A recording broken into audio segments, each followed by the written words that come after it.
Oke, baik, kita lanjutkan ya.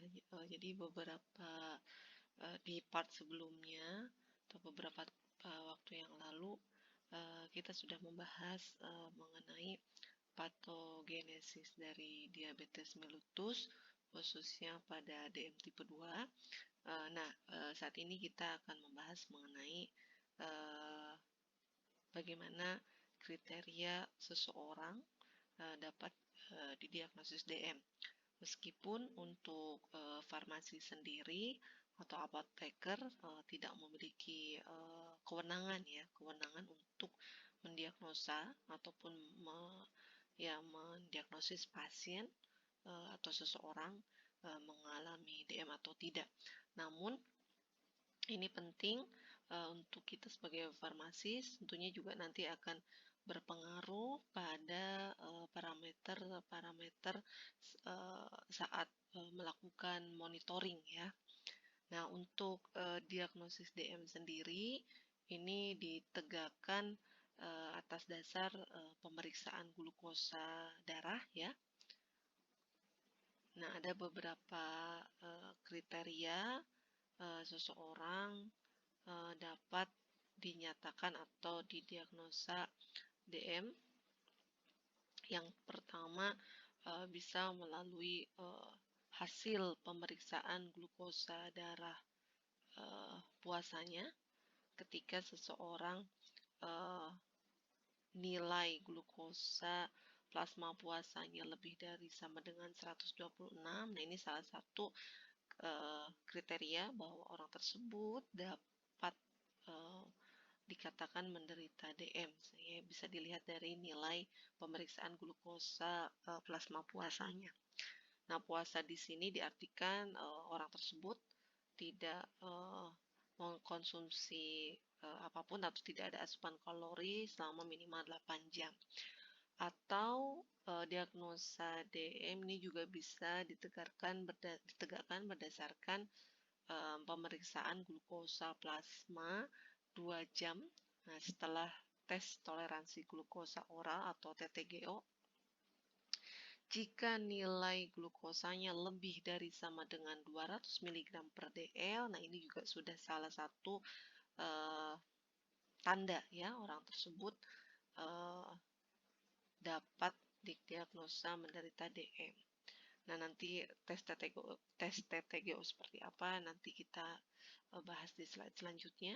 Atau kriteria yang lain adalah dari hasil pemeriksaan glukosa darah sewaktu ya, glukosa plasma sewaktu disertai dengan keluhan klasik.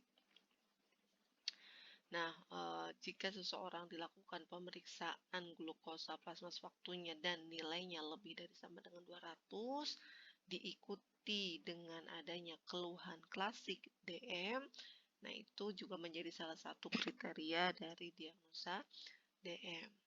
Nah, selanjutnya yang terakhir atau diagnosa DM ini ditegakkan ketika pemeriksaan HbA1c-nya lebih dari sama dengan 6,5% ya. Nah, HbA1c ini berfungsi untuk jadi Hb itu dari hemoglobin ya, hemoglobin yang terglikasi.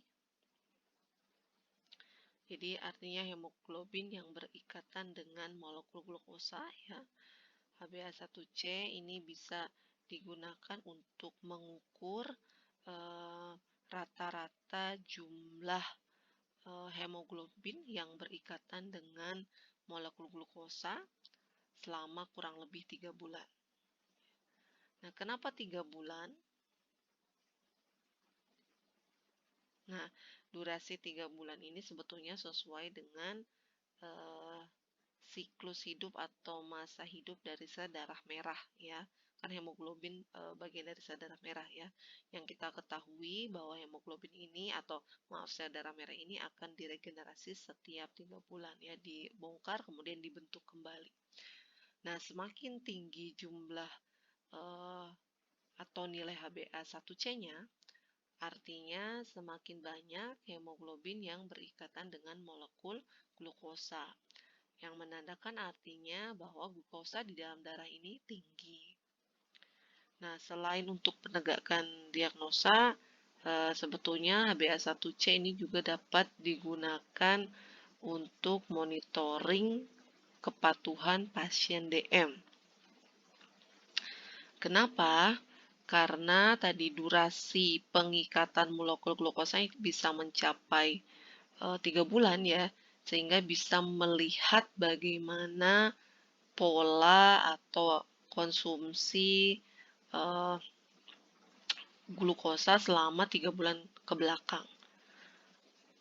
Jadi HbA1c ini juga bisa melihat bagaimana kepatuhan pasien dari sisi dietnya gitu ya, diet makanannya, kemudian juga bagaimana kepatuhan pasien terhadap penggunaan obatnya.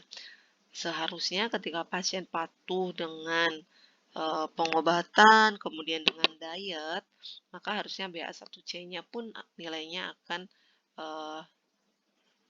kurang dari 6,5 kalau untuk yang diagnosa pertama ya, atau kurang dari 7% pada pasien-pasien DM yang memang sudah terdiagnosa ya. Nah, berbeda halnya dengan pemeriksaan glukosa yang lainnya ya. Misalnya glukosa saat puasa yang kadang-kadang pasien ketika akan melakukan pemeriksaan mereka ya karena memang puasa ya rendah misalnya. Tapi kita tidak tahu 3 bulan ke belakang apakah dia patuh terhadap pengobatan, patuh terhadap dietnya atau tidak. Jadi tidak bisa merekam jejak bagaimana pasien menjalankan pengobatan atau menjalankan diet makanannya misalnya, tapi berbeda halnya dengan HbA1c.